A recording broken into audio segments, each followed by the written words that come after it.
Object तक reflect करा दे। यही पिछली क्लास में डिस्कस हुआ था। जैसे द हॉर्स वॉक, कि जो घोड़ा है वो घूम रहा है, जो घोड़ा है वो घूमता है। ओके, जैसे the girl rain down the street, तो यहाँ पे रेन डाउन कहाँ पे रिफ्लेक्ट कर रहा है? स्ट्रीट पे, और गर्ल जुड़ा हुआ है उससे। बर्ड फ्लाई, अब ये देखो, द गर्ल रेन डाउन इतना भी होता, then it was also okay, then it was also okay. नहीं, इसकी जरूरत नहीं थी down the street. The girl ran word itself is down the street intransitively use किया गया। बट अगर इस वर्ब के आगे, इसी वर्ब के आगे एक और ऑब्जेक्ट दे दिया जाए, ही वॉक्स द हॉर्स, वह घुमा हॉर्स को। अब देखो वॉक्स कहाँ रिफ्लेक्ट कर रहा है? हॉर्स पे।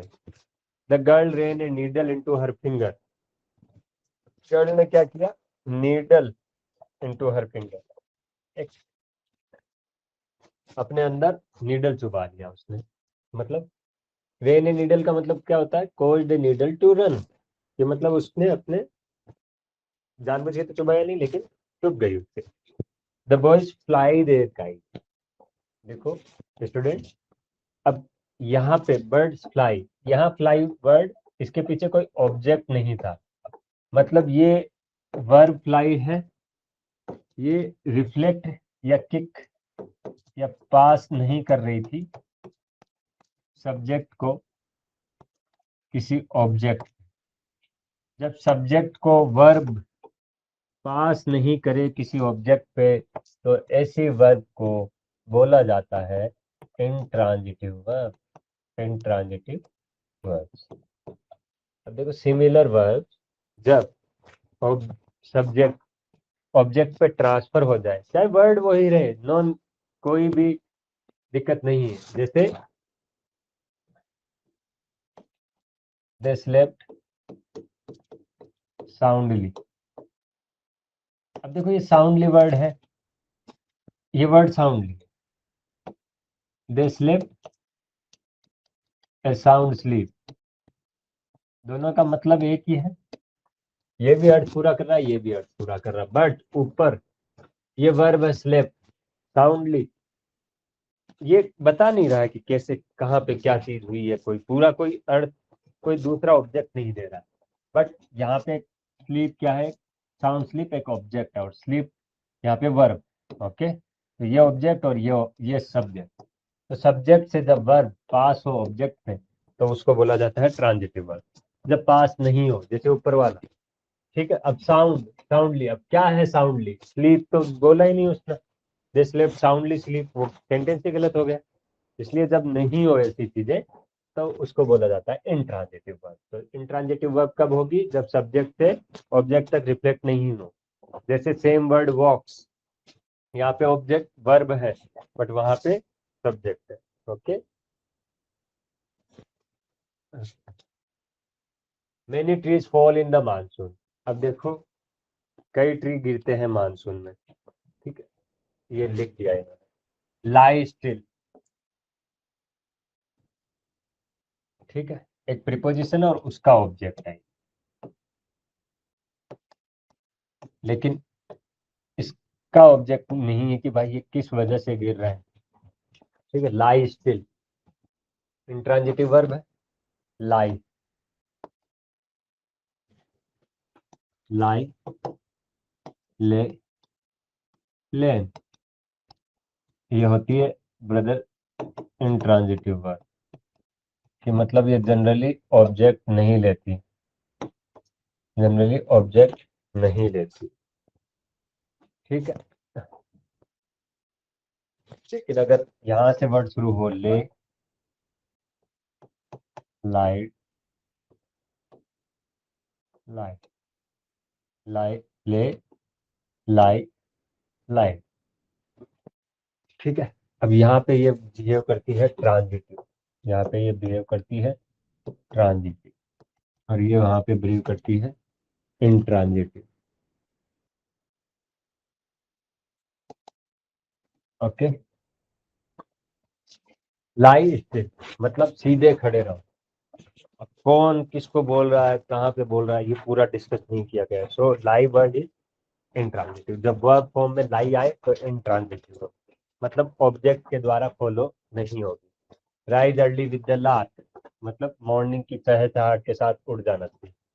लेकिन अर्ली इन द मॉर्निंग या इवनिंग या अर्ली कब कहाँ पे कोई प्लेस नहीं दिया, ठीक है। सिट देयर, कहाँ पे, but there. Transitive, woodman fell trees. अब देखो, फेल रिफ्लेक्ट हो रहा है ट्रीज पे, और कौन गिरा, कौन रहा है, वुडमैन। मतलब ये सब्जेक्ट इसी ऑब्जेक्ट का, ये ऑब्जेक्ट इसी सब्जेक्ट का है। ट्रीज को कौन गिरा है, वुडमैन। वुडमैन क्या गिरा रहा है, ट्रीज को। But many trees fall in the monsoon, लेकिन मानसून के कारण ही गिरते हैं ट्रीज, जरूरी। तो मतलब इसका एक ऑब्जेक्ट मिसिंग है। Fall in the monsoon, fall, many trees क्या है, एक तो नेचुरल रिसोर्स से फॉल। अगर ऐसे बोलता तो many trees are fall in the monsoon due to heavy rainfall, तब मैनी ट्रीज का क्या होता है, हेवी रेनफॉल एक ऑब्जेक्ट होता है। Okay, raise your hand, raise your cause to rise your hand, मतलब आपको खुद को उठाने हैं। इसलिए यहाँ पे जरूरी नहीं है, छोटा सेंटेंस है, दूसरा ऑब्जेक्ट नहीं है या एक ही ऑब्जेक्ट है तो उसके अंदर वो ट्रांजिटिव नहीं हो सकती है। रेज योर हैंड मतलब आपको खुद को उठाने हैं, कोज है उसका। रेज वर्ब कहाँ रिफ्लेक्ट हो रही है, हैंड्स पे, तो वो क्या है, ऑब्जेक्ट पे रिफ्लेक्ट कर रही है। Set the lamp on the table, lamp को कहाँ लगाना है, टेबल पे लगाना है सर। लैंप को कहाँ लगाना है, टेबल पे लगाना है। तो सेट मतलब पोज टू सिट, कि वहां पे, किस पे, टेबल पे। और सेट द लैम्प, अब लैम्प को कहीं तो रखोगे, ऑन द टेबल। तो अब अगर सेंटेंस पूरा कर दिया तो ये ट्रांजिटिव वर्ब। ओके, कि कुछ इंट्रांजिटिव वर्ब ट्रांजिटिव वर्ब बनाई जा सकती है एक प्रीपोजिशन अगर उनके साथ में ऐड कर दी जाए तो। अगर एक प्रीपोजिशन उन वर्ब के साथ में अगर ऐड कर दी जाए तो कैसे, कैसे बनाई जा सकती है दोस्तों, देखते हैं अभी। ठीक है, कि ऐसा कैसे हो सकता है कि जब हम प्रीपोजिशन जोड़ देंगे उसके साथ में तो वो ट्रांजिटिव वर्ब होगी। जैसे all his friends laughed at him. अब लाव्ड एट मतलब कि उसको, ये क्या है, प्रीपोजिशन, हम एट लगा दिया तो all his friends laughed at. Laughed at him, अगर प्रीपोजिशन आई तो प्रीपोजिशन एक ऑब्जेक्ट भी लेगी, इसलिए हिम आया। तो all friends, all his friends और हिम, इन दोनों के बीच में सब्जेक्ट ऑब्जेक्ट का रिश्ता किसने करवाया, प्रीपोजिशन एट। ठीक है, इसलिए ये क्या हो गई, प्रीपोजिशन हो गई। प्रीपोजिशन के बाद ऑब्जेक्ट आने के कारण क्या हो गया कि यहाँ पे ये ट्रांजिटिव वर्ब में बदल गई। यहाँ पे किस में बदल गई, ये ट्रांजिटिव वर्ब, ट्रांजिटिव वर्ब में बदल, उसमें बदल गई transitive verb. Okay, he will soon run through his Fortune, वह जल्दी ही अपने फॉर्चून से रन थ्रू हो जाएगा, मतलब कंज्यूम। रन थ्रू मतलब उसका भाग्य खराब है या भाग्य अच्छा है। He will soon run through his Fortune, तो रन थ्रू क्या होगी, उसके बाद में आने वाला हिज फॉर्चून किसका, खुद का है। तो ये क्या हो गया, उसका ऑब्जेक्ट हो गया, उसका ऑब्जेक्ट हो गया। ठीक है, इसलिए ये क्या हो गया यहाँ पे क्या हो गया कि ये एक ट्रांजिटिव वर्ब में बदल गई। Please look into the matter, please look into the matter carefully. तो लुक इनटू क्या हो गया, इनटू एक प्रीपोजिशन है, और मैटर क्या हो गया, ऑब्जेक्ट हो गया उसका। वी टॉक्ड अबाउट, अबाउट क्या है, preposition, about the affair several time. अब केवल मैं वी टॉक्ड अबाउट यहीं लिख के छोड़ दो तो क्या ये वर्ड अधूरे नहीं हो जाएंगे, बिल्कुल अधूरे हो जाएंगे। इसलिए यहाँ पे क्या जरूरत पड़ी कि ट्रांजिटिव, पीछे ट्रांजिटिव वर्ब ऑब्जेक्ट लेती है पीछे। तो ऑब्जेक्ट आया कि the affair several times. I wish for, wish for he लेती है, I wish for, I desire for, I long for, preposition for he आता है। फॉर नथिंग मोर, और उससे मुझे ज्यादा नहीं चाहिए था। The police inspector asked for his name, police inspector asked for his name, किसके नाम के लिए? उसके नाम के लिए।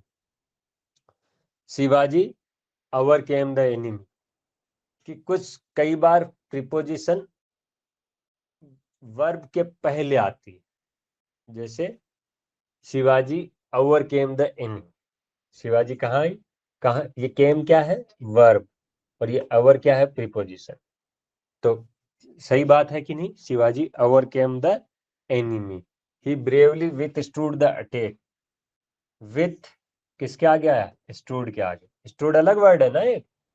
हाँ, स्टूड अलग वर्ड है, तो ये किसके साथ आया? स्टूड के साथ में। देखो पहला सेंटेंस देखिए वापस से, कि शिवाजी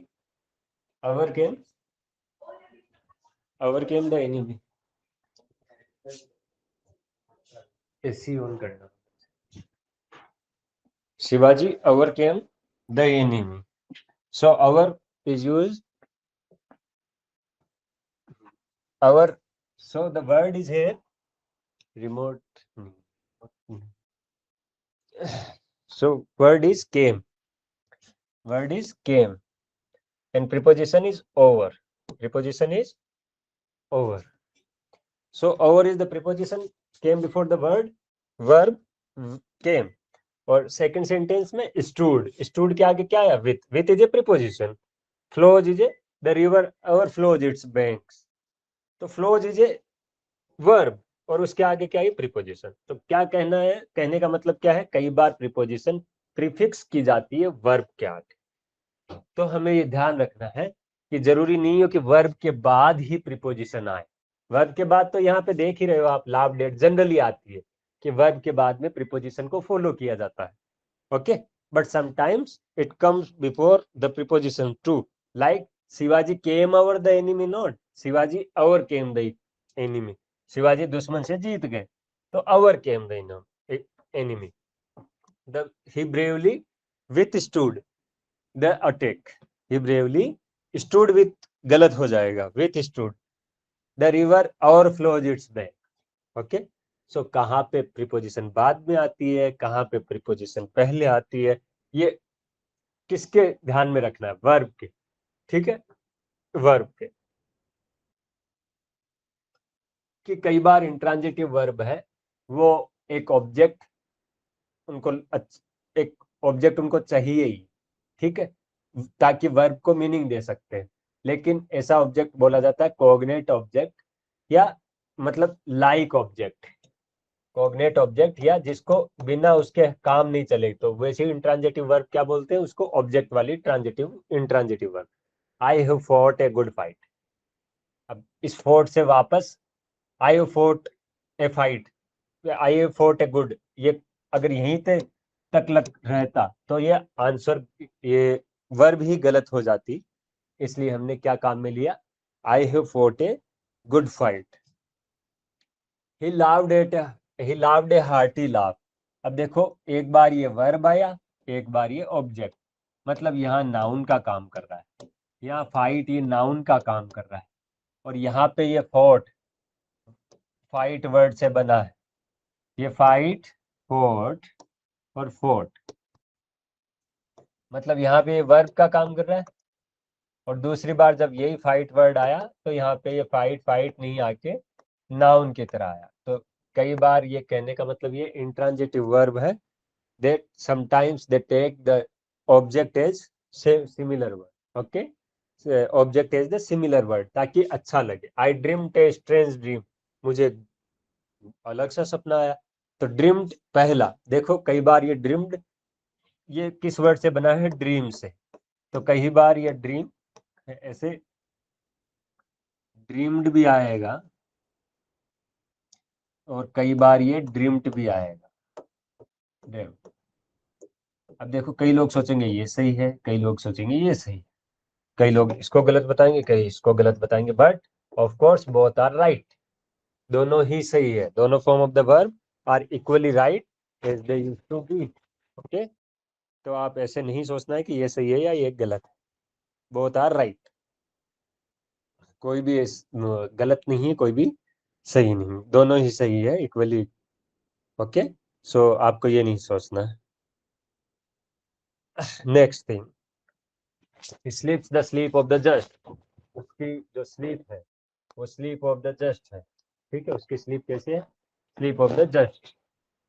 तो स्लीप्स वर्ब है यहाँ पे, और स्लीप दोबारा नाउन है यहाँ पे। Let me die the death of the righteous, मुझे जस्ट मतलब होता है न्याय, कि उसको अच्छी नींद आती है, उसको न्याय की, जो जो ईमानदारी से कमाता है उसको अच्छे से नींद आती है। ऊपर वाले सेंटेंस का कहने का मतलब ये, let me die the death of the righteous, जैसे अच्छे लोग मरते हैं मुझे भी वैसे मरने दिया जाए। तो इसका मतलब ये है, let let me die the death of the righteous, ठीक है। तो वो चीज है नेक्स्ट वाला सेंटेंस। ओके, तो डाई वर्ड 2 बार रिपीट हुआ, एक बार एज ए वर्ब जब इसका डाई, डाइड, डाइड, और एक बार इस वर्ब डाई से नाउन की तरफ, एब्स्ट्रैक्ट नाउन डेथ। क्यों डेथ का किसी को पता रहता है क्या, नहीं, जब पता नहीं रहता जिस चीज का तो उसको बोलते हैं abstract noun. Okay, got it, चलते हैं आगे। She side a deep Sai, मतलब उसने सो साइन ऐसे दिखी वो जैसे कि वो गहरे सांस ले रही है, वो निराश दिख रही है। She sang a sweet song, तो सेइंग और सॉन्ग 2 बार ऐसे रिपीटेड वर्ड आ रहे हैं। Aurangzeb lived the life of an ascetic, मतलब उसने, औरंगजेब ने ऐसी लाइफ जी जैसे दुनिया से उसको कोई मतलब नहीं है, एसेटिक की तरह की लाइफ थी। He sang a sweet song, he ran a race, उसने एक दौड़ी। तो कई बार कोग्नेट ऑब्जेक्ट आता है एक्विजिटिव केस में, मतलब ऑब्जेक्ट में ऐसा, कोग्नेट का मतलब क्या होता है कि जैसी वर्ब दिखे वैसा ही एक नाउन आ जाता है उस वर्ब से बना हुआ ही। जैसे डाई से डे, जैसे फाइट से फोर्ट, फोर्ट, फोर्ट से fight, he fought a brilliant fight। Okay, चलते हैं आगे कि कुछ पार्शियली कोग्नेट सब्जेक्ट भी होते हैं, जैसे ही रेन ए ग्रेट रिस्क, अब यहाँ पे रेन है यार, रिस्क है, तो जब वो दौड़ा तो उसने वो कोज, अगर ज्यादा रिस्क उठाई उसका कारण कौन बना, रेन, तो रिस्क का कारण रेन, तो इनको भी पार्शियली कई बार आधे लाइकिंग सब्जेक्ट वाले बोलते हैं। द चिल्ड्रन साउटेड एप्लॉज, कि चिल्ड्रन ने लार्ज एप्लॉज, तालियां बजाई, तो उसको बोलते हैं चिल्ड्रन साउटेड एप्लॉज। ओके, तो ये चीज है, ध्यान रखना।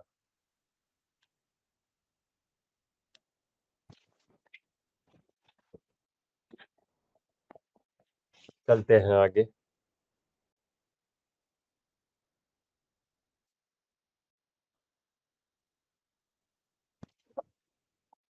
कि एक बार नाउन है कई बार एडवर्ब की तरह ही यूज होता है एक वर्ब को मॉडिफाई करने के लिए। कई बार, देखो वापस इस वर्ड को रिपीट करता हूँ, कई बार नाउन का काम में लिया जाता है मॉडिफाई करने के लिए एक वर्ब, ठीक है, और एक एडजेक्टिव की तरह या फिर एन एडवर्ब की तरह, जो समय, प्लेस या डिस्टेंस, वेट, अलग अलग चीज होती है, ठीक है।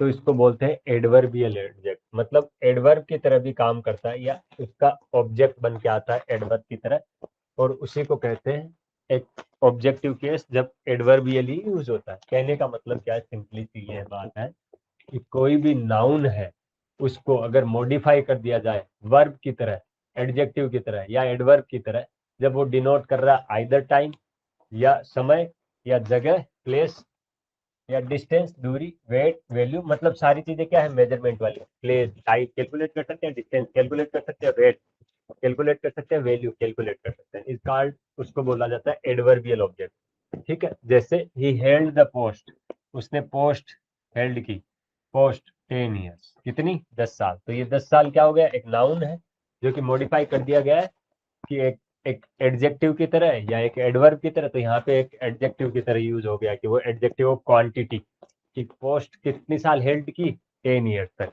आई can't wait a moment longer, मैं अब एक क्षण भी, वेट वर्ब है, ए मोमेंट लेटर, ये क्या हो गया कि मोमेंट लॉन्गर, ये लॉन्ग लॉन्गर एडजेक्टिव, ठीक है।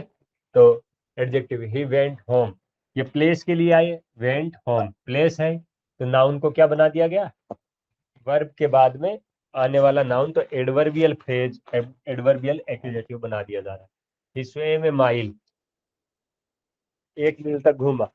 ही स्वेम ए माइल, तो स्वेम एक वर्ब है, कहां से बनी? स्वेम, स्वेम इससे बनी। और कितना? ए माइल, ये भी क्या है? एक डिस्टेंस है ये, ठीक है।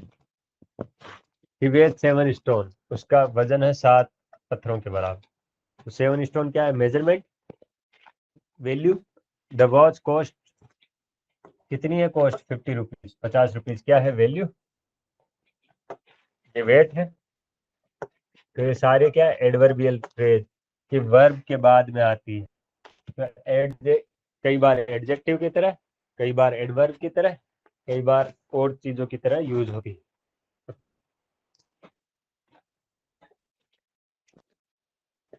चलते हैं आगे। कुछ ट्रांजिटिव वर्ब है वो कई बार इंट्रांजिटिव वर्ब की तरह यूज होता है, जैसे उल्टा। पिछली बार ऐसा इंट्रांजिटिव वर्ब के लिए पढ़ा था, इस बार ट्रांजिटिव वर्ब के लिए पढ़ते हैं कि देखो ट्रांजिटिव वर्ब है ऐसे, ही ब्रोक द ग्लास, तो glass was broken by him, ये तो हुआ इसका पैसिव वॉइस। मतलब यहाँ पे तो इसके पास ऑब्जेक्ट है कि ही है और ग्लास है। ब्रोक पास कर रहा है, he broke what? The glass. But मैं ऐसे बोलूं द ग्लास ब्रोक, अपने आप टूट गया हो, तो ये क्या होगी? इंट्रांजिटिव। ही बर्न्ड हिज फिंगर्स, ठीक है। यहाँ पे सेम वर्ड है बर्न, कहाँ पे ट्रांसफर हो रहा है? फिंगर्स पे। लेकिन ही बर्न्ड विद सेम, वो शर्मिंदा हो गया कि वो तो जल रहा था कि शर्म से, शर्म के मारे नीचे नजरें झुका रखी थी। देख, यहाँ पे किसी पे ट्रांसफर नहीं होता। He burned with the same, देख नहीं सकते हम। We shall stop here few days, stop him from going, stop him from going. अब स्टॉप वर्ब है, वो कहाँ पे आ रही है? हिम पर, स्टॉप हिम पर। ये दो ऑब्जेक्ट है पास पास में, इसलिए ये ट्रांजिटिव है। एक दूसरे पे किसको स्टॉप करना है? इसको, इसको, उसको। इस पर जब ट्रांसफर कर रही है then it's known as transitive. Open all the windows, तो जब ट्रांसफर हो object then it's known as transitive, otherwise intransitive. तो कई बार प्रेडिकेट होता ही नहीं, लेकिन फिर भी वो सेंटेंस कंप्लीट होता है।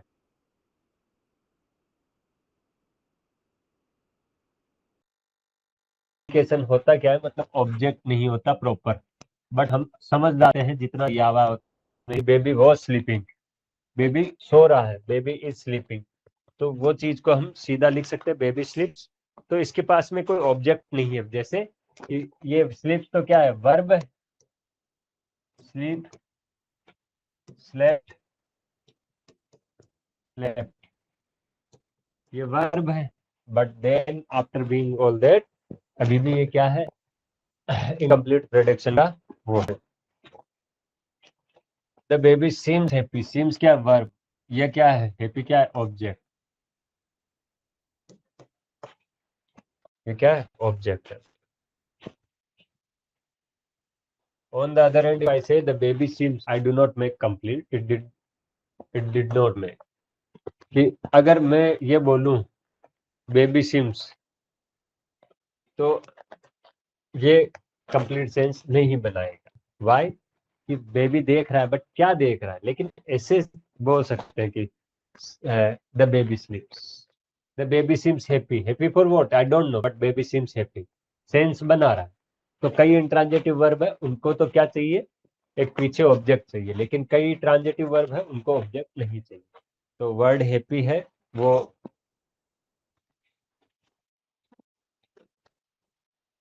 इसको कंप्लीट दे रहा है, प्रेडिकेट दे रहा है, इसलिए कॉम्प्लीमेंट वर्ब या कॉम्प्लीशन और प्रेडिकेट इसको बोला जाएगा। ओके, अब जैसे आगे बढ़ते हैं कि वर्ब ऑफ इनकम्प्लीट प्रिडिक्शन है, वो कई बार बीइंग या बिकमिंग का आइडिया देता है। ठीक है, सीमिंग, अपीयरिंग, कॉम्प्लीमेंट कई बार एक नाउन रखता है तब उसको प्रेडिकेटिव नाउन बोलते हैं, या कई बार एडजेक्टिव रखता है तो उसको प्रेडिकेटिव एडजेक्टिव बोलते हैं। तो आइदर नाउन या फिर एक एडजेक्टिव रहेगा पीछे। और कई बार कॉम्प्लीमेंट ये डिस्क्राइब करे कि वो सब्जेक्ट है, उसका मतलब ये होता है कि वो सब्जेक्टिव कॉम्प्लीमेंट है। जैसे कहने का मतलब ये है सिंपल से कि अगर नाउन या एडजेक्टिव है जैसे, तो सब्जेक्टिव कॉम्प्लीमेंट। अगर नाउन या प्रोनाउन, नाउन या एडजेक्टिव अगर ऑब्जेक्ट की तरह है तो ऑब्जेक्टिव कॉम्प्लीमेंट। जैसे टेबी इज ए कैट, टेबी नाउन है और ये भी, तो ये क्या हो, ऑब्जेक्टिव कॉम्प्लीमेंट। वर्ब के बाद में आने वाला ऑब्जेक्टिव कॉम्प्लीमेंट, वर्ब से पहले वाला सब्जेक्टिव कॉम्प्लीमेंट। बस इतना सा कॉन्सेप्ट है।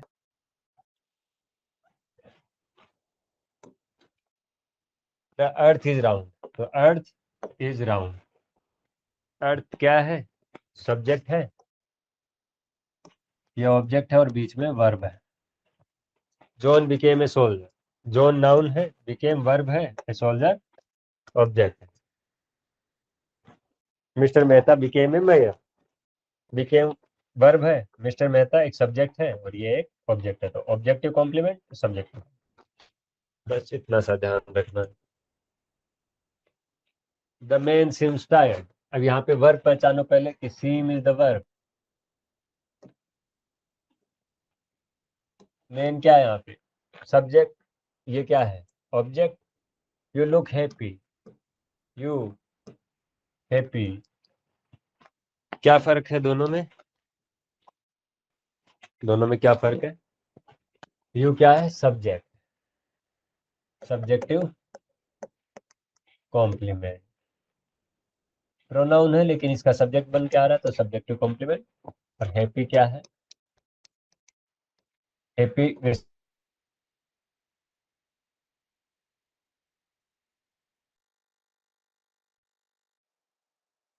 होता है तो एडजेक्टिव है लेकिन ऑब्जेक्टिव कॉम्प्लीमेंट की तरह यूज होता है, ऑब्जेक्टिव कॉम्प्लीमेंट की तरह। अगर ये प्लूरल है तो वर्ब भी कैसी है, प्लूरल, सही है। अगर ये रोज होता तो ये आता smells sweet, okay. Sugar test sweet, sugar क्या है, नाउन है, स्वीट क्या है, ऑब्जेक्ट है, और टेस्ट, टेस्टेस वर्ब है। अगर शुगर अनकाउंटेबल है इसलिए क्या है, सिंगुलर। स्वीट क्या है, इसका ऑब्जेक्ट है, तो sugar is a subjective complement, sweet is a objective complement. She appears pleased, she is a subject, please is object, so और अपीयर्स इज वर्ब। सी अगर सिंगुलर है तो अपीयर्स सिंगुलर वर्ब है। पहले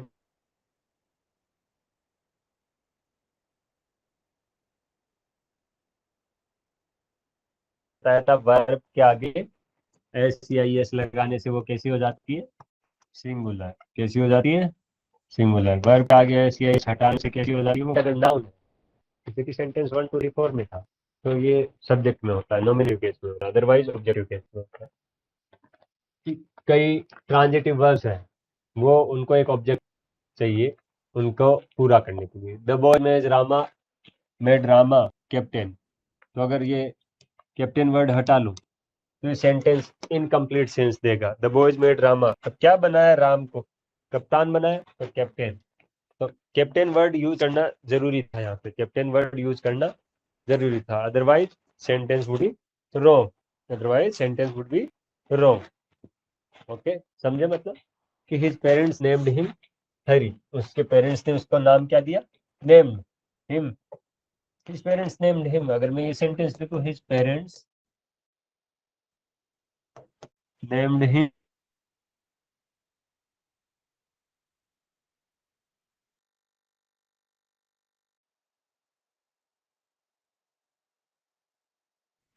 हिम व्हाट, हरी, श्याम। तो अगर वर्ब के बाद में सब्जेक्ट आए तो उसको क्या बोला, ऑब्जेक्ट आए तो उसको बोलते हैं कि ऑब्जेक्ट कम प्रेडिकेट लेने वाली एज ए नाउन वर्ब होती है। This made him when, made verb है, वेन एक ऑब्जेक्ट है, दिस भी, दिस एक सब्जेक्ट है। The jury found him guilty, तो ऐसे वर्ड मिले जहाँ ज्यूरी फाउंड हिम। अब फाउंड हिम ज्यूरी का काम थोड़ी है पकड़ना, ज्यूरी का काम है सजा देना, तो गिल्टी वर्ड जरूरी है यहाँ पे, बिना गिल्टी वर्ड ये हो ही नहीं सकता।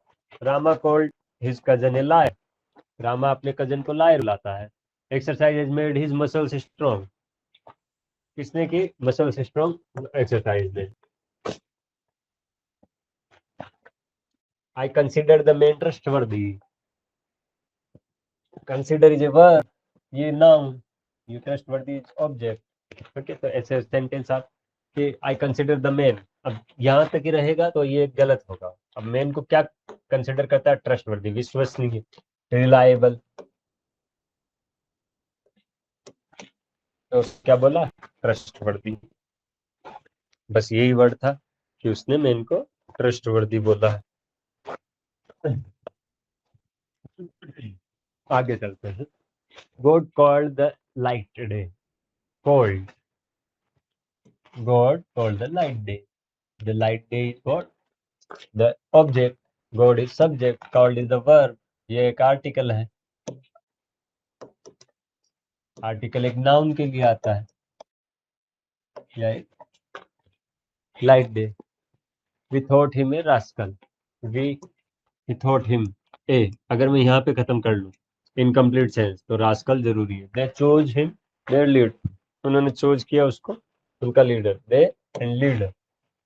तो हर केस के अंदर कॉम्प्लीमेंट डिस्क्राइब करता है एक ऑब्जेक्ट को, इसलिए इसको कहते हैं ऑब्जेक्टिव कॉम्प्लीमेंट। कॉम्प्लीमेंट क्या होता है कि एक ऑब्जेक्ट या सब्जेक्ट एक वर्ब को मिलना, जब वो सब्जेक्ट की तरह मिलता है तो उसको नॉमिनेटिव या फिर उसको सब्जेक्टिव कॉम्प्लीमेंट कह देते हैं, जब वो ऑब्जेक्ट की तरह मिलता है तो उसको ऑब्जेक्टिव कॉम्प्लीमेंट कह देते हैं।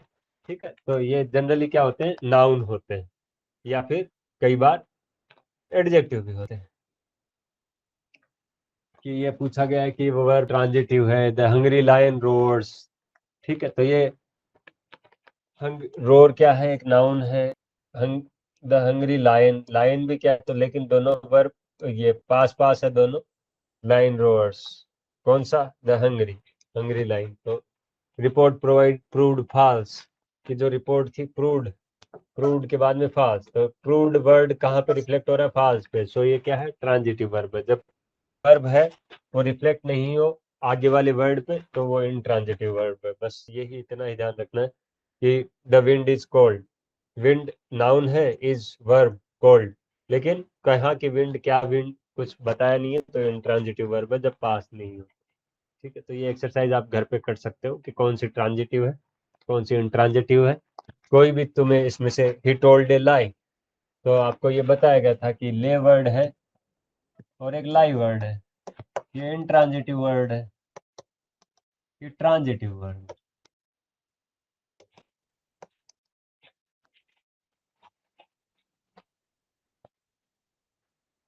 ठीक है,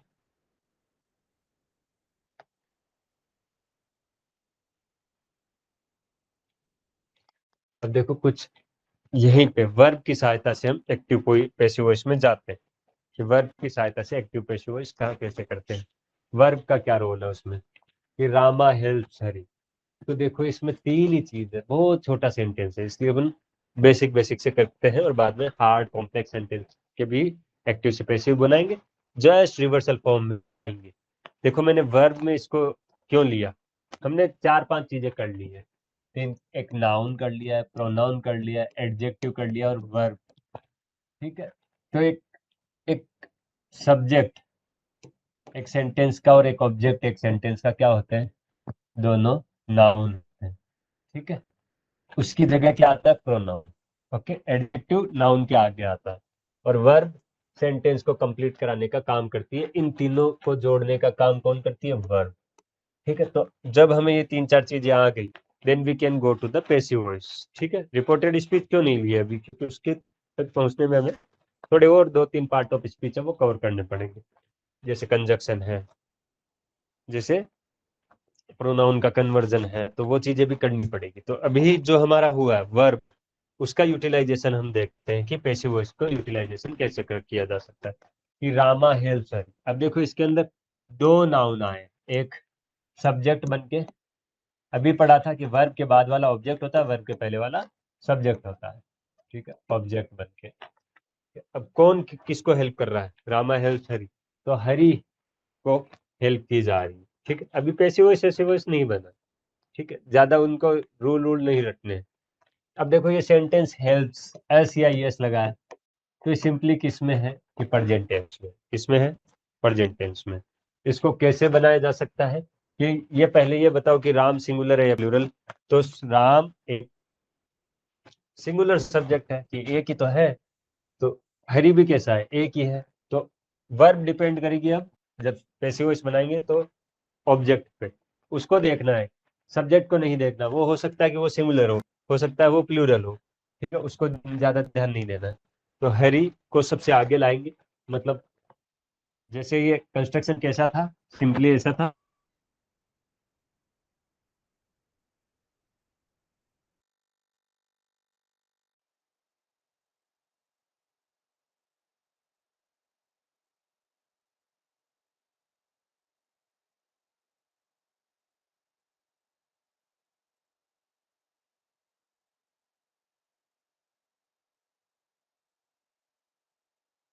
पैसिव वॉइस बनाते time object plus verb plus subject.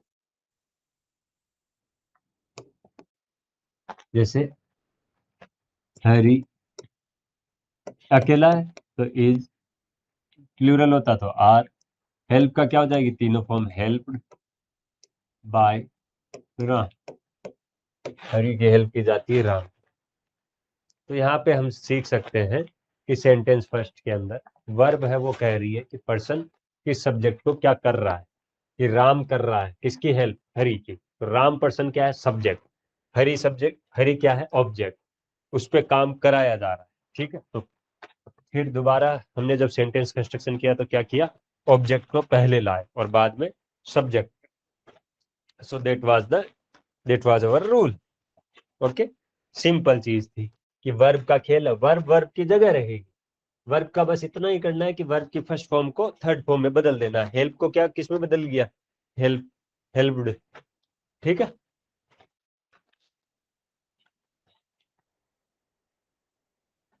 तो सेकंड सेंटेंस, पहले सेंटेंस क्या कर रहा है कि राम हेल्प्स हरी, मतलब राम से काम करवाया जा रहा है, राम कुछ कर रहा है हरी के लिए। लेकिन सेकंड सेंटेंस क्या कह रहा है कि कुछ कुछ किया जा रहा है हरी के लिए, समथिंग इज डन टू हरी। दोनों चीजें एक ही है। तो वर्ब हेल्प ने क्या किया? उसको पैसिव में बदलने का काम किया। एक्टिव वॉइस ये हुआ कि मैंने उसकी हेल्प की, ठीक है। लेकिन पैसिव वॉइस ये हुआ उसकी हेल्प की गई थी मेरे द्वारा, ठीक है। दोनों बातें सेम, बट दोनों का मीनिंग इज डिफरेंट। ओके। तो वर्ब एक एक्टिव वॉइस में जब जब होती है, जब ये सिंपली बताती है कि सब्जेक्ट क्या कर रहा है, या सब्जेक्ट से कोई काम करवाया जा रहा है, तब उस वर्ब को बोला जाता है एक्टिव वॉइस में। अदरवाइज वो डूयर ऑफ द एक्शन है। क्या है? Doer of the action. तो एक्टिव वॉइस वो वॉइस है because person denoted by the subject acts. यहाँ पे पर्सन खुद काम कर रहा है, so this is known as active voice. Okay. एक वर्ब पैसिव वॉइस में तब बोलते हैं जब कुछ कुछ किया जाता है कि सब्जेक्ट के लिए, ठीक है। ये चीजें हो गई। हाँ, अब देखो यहाँ पे इनके भी एक्टिव पैसिव वॉइस बना हुआ सीता लव सावित्री, कि सीता सावित्री को लव करती है, ठीक है। अब यहाँ पे देखो सेंटेंस को लिख लेते हैं अपन। सीता लव सावित्री, सावित्री। अब देखो यहाँ पे ये नाउन, ये वर्ब, और वर्ब की कौन सी है? फर्स्ट फॉर्म, ठीक है। और ये वर्ब की, ये फिर नाउन है ऑब्जेक्ट की तरह, और ये नाउन है सब्जेक्ट की तरह, ये नाउन है ऑब्जेक्ट की तरह। अब देखो जब इसका पैसिव वॉइस बनाएंगे तो क्या करेंगे कि जब इसका पैसिव वॉइस बनाएंगे तो क्या किया जाएगा कि इस ऑब्जेक्ट को पहले लाया जाएगा और बाद में इसकी वर्ब को थर्ड फॉर्म में चेंज किया जाएगा, थर्ड फॉर्म में चेंज किया जाएगा, और बाद में और इस ऑब्जेक्ट को सब्जेक्ट को सेम रख दिया जाएगा। ओके, इस सब्जेक्ट को सेम रख दिया जाएगा, then this would be known as passive voice of that verb, that sentence. So हम क्या करेंगे पहले सब्जेक्ट को चेंज करेंगे, बाद में वर्ब को लाएंगे, देन ऑब्जेक्ट को लाएंगे. That would be done by us. Okay ना. अब देखो दूसरे सेंटेंस को देखो कि mason is building the walls. पहले सेंटेंस का पैसिव वॉइस क्या बनेगा? देखो ये ऑब्जेक्ट सावित्री इज लव्ड, क्योंकि टेंस कौन सा है? प्रेजेंट. क्योंकि लव्ड क्या बता रहा था कि present tense. Savitri is loved by Sita. तो यहाँ पे क्या है? पहले सब्जेक्ट काम कर रहा था, यहाँ ऑब्जेक्ट काम कर रहा है. Then this would be known as passive voice of that sentence. जैसे the mason is building the wall. Okay, the sentence is the mason is building the wall. अब यहाँ पे बना क्या रहा है? मेसन होता है मिस्त्री, कारीगर, कारागीर जिसको बोलते हैं हम, वो होता है mason. Is building the wall. तो वॉल ऑब्जेक्ट निकाला हमने, द वॉल, और यहाँ पहले से इज है और कंटिन्यूस में चल रहा है सेंटेंस. तो हम अगर जब प्रेजेंट कंटिन्यूस होता है तो हम ऐसे लगा देते हैं, इज बीइंग बिल्ड. हालांकि पैसिव वॉइस अलग टॉपिक आएगा, उसकी चिंता मत करो. अभी केवल इतना ध्यान रखो कि वर्ब का क्या खेल होता है, या सब्जेक्ट या ऑब्जेक्ट कैसे चेंज होते हैं, वो आगे मैं बताऊंगा. पैसिव वॉइस कैसे बनाते हैं. The world is being build. देखो बिल्ड का क्या हो गया? Third form. Build, build and build. The wall is being build by the mason. By the mason. बना कौन रहा है? Mason. Now the subject turn to be the object and the object turn to be the subject. That's the case. The peon open the gate. तो peon ने gate को खोला. तो peon open the gate की जगह the gate was being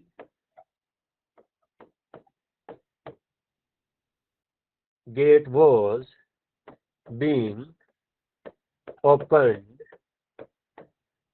by the peon. By the peon. ठीक है. The peon of the gate was being की जरूरत नहीं पड़ेगी because not the sentence is not in the continuous form. So the gate was opened by the peon. That would be the sufficient. Some boys were helping the wounded men. The wounded men were being helped by some boys. That would be the sufficient. क्या होगा sentence? कि the wounded men were being helped by some boys. अगर some boys नहीं भी लगा were helped तब भी सही है. इसको नहीं भी लगाए तब भी सही है. बट यहाँ पे ये एक्टिव पॉजिटिव समझाने के बजाय ये समझाना चाहता है कि वर्ब अपनी जगह पे रहती है, वर्ब वही है, बट चेंज कौन हो रहा है? एक्टिव और पॉजिटिव इसमें.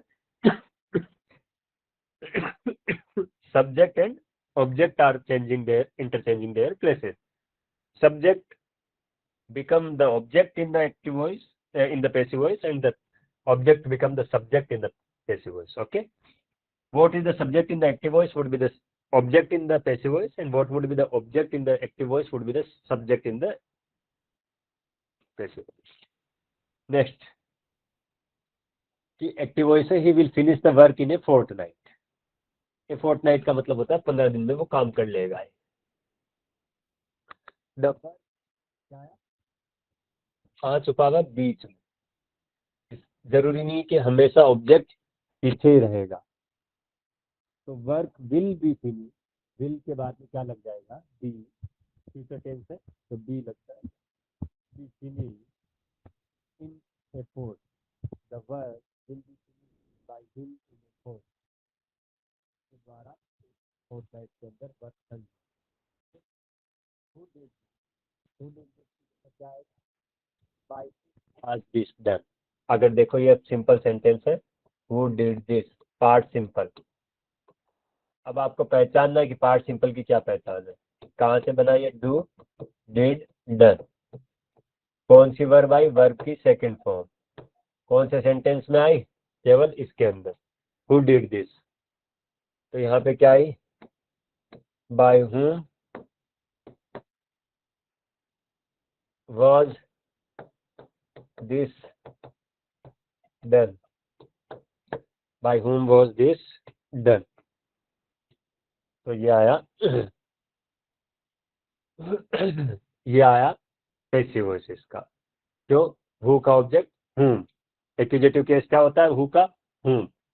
Bye whom was this done, क्योंकि किसने किया ही, कि कोई हमारे पास ऑब्जेक्ट तो था नहीं, लेकिन ये जरूर पता है किसी ने किया, हु डिड दिस, ऐसा किसने किया, इसीलिए हमने क्या किया, उसका एक्यूजेटिव केस काम में लिया। Okay, so that would be the passive voice of this tense.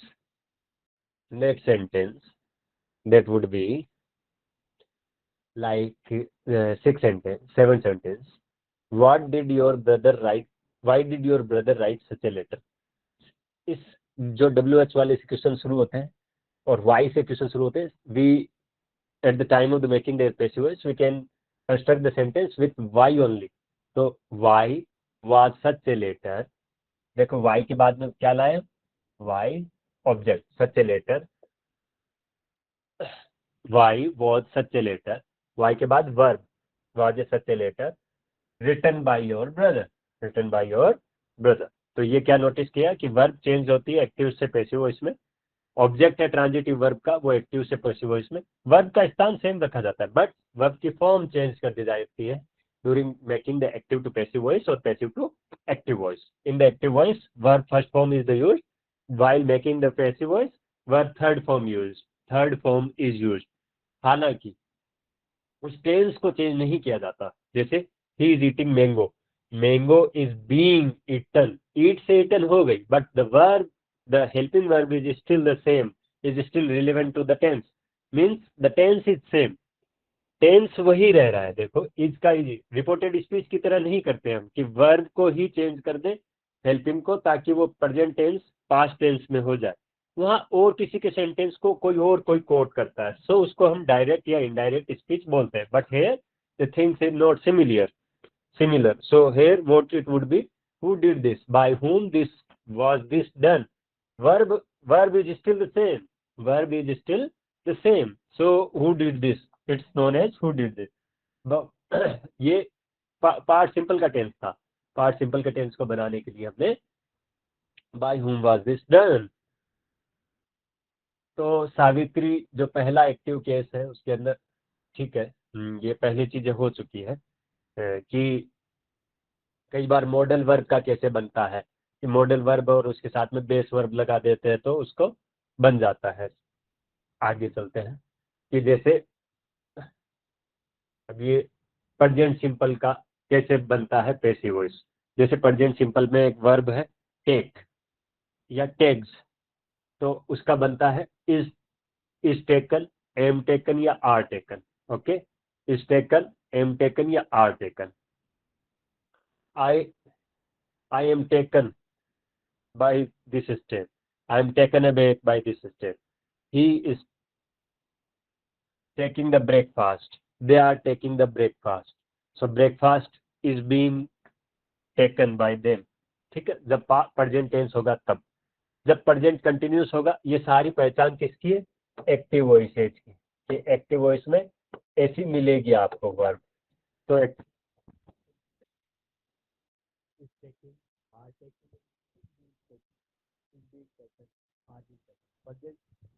ये रहेगी यहाँ तक एक्टिव वॉइस, ये किसकी है, पैसिव वॉइस। पैसिव वॉइस में नया वर्ड क्या आ गया, जब पहले से प्रेजेंट कंटिन्यूस हो तब वर्ड आया कौन सा, बीइंग।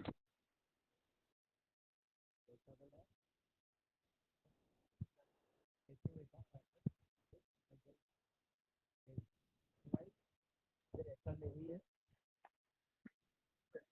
तो अगर पहले से एक्टिव वॉइस हो प्रेजेंट चलते हैं।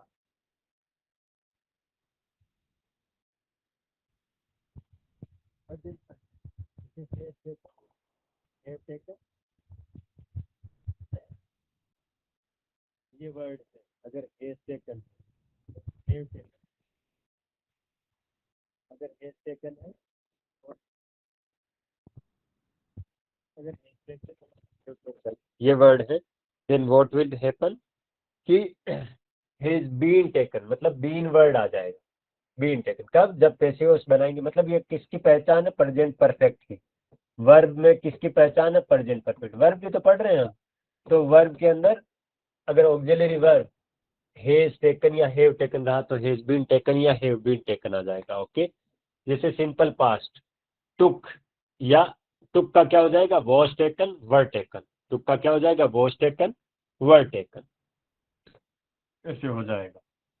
He was taken, they were taken, past continuous, समझ लो पहले से वॉज टेकिंग हो, वर टेकिंग हो, तो उसका क्या हो जाएगा, वही बीइंग लग जाएगा कंटिन्यूस की तरह, वर बीइंग टेकन। यहाँ पे भी बीइंग के क्या आया, यही आया, ठीक है। अगर पहले से हेड टेकन हो तो वो टेंस कौन सा है, प्रेजेंट परफेक्ट टेंस है, वो प्रेजेंट परफेक्ट टेंस है। और यहाँ पे क्या हो जाएगा, एक वर्ड बीच में आ जाएगा, been, had been taken, okay. अगर सिंपल फ्यूचर दे रखा है उसने, will take, will shall take, will shall take के आगे क्या आएगा, will be taken, shall be taken, मतलब वर्ड कौन सा आया नया, पेशियोस बनाते टाइम बी। बाकी और क्या हुआ चेंज, टेक का क्या हो गया, टेकन, मतलब take took taken, third form, take took और third form taken, okay. That is the only difference. समझ लो कि सिंपल फ्यूचर के साथ में ऐसा हो, कैन में मस्ट, तो उसके साथ क्या होगा, अब मस्ट की कोई थर्ड फॉर्म होती नहीं, बेस होता नहीं, तो can take, must take, can be taken, must be taken, तो केवल वर्ड बी लग जाएगा, बाकी कैन का वो कुड बी टेकन नहीं होगा। कि आइधर कैन का आप कुड कर दिए तो can could could third form, take का फिर टेकन कर दिए तो वो गलत हो गया, तो can be taken, okay. So modal verb के साथ में क्या होता है, modal auxiliary verb with the base be plus third form of the verb are used, okay, nothing else, बाकी सब ठीक है। कि कई बार एक्टिव और पैसिव इसमें उनको यूज कैसे करते हैं, तो एबिलिटी चाहिए कि हमें ये चेंज कैसे करते हैं, ओके।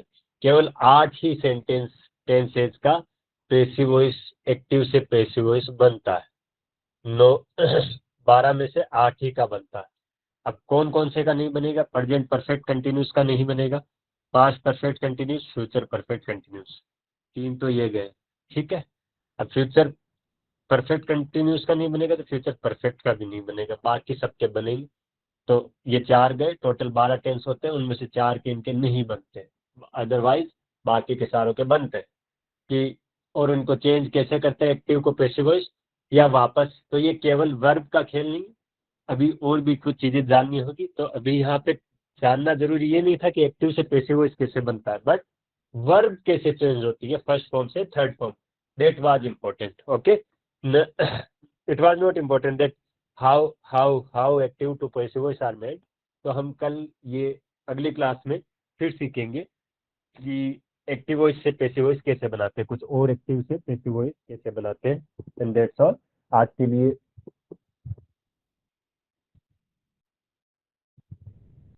पढ़ रहे हैं तो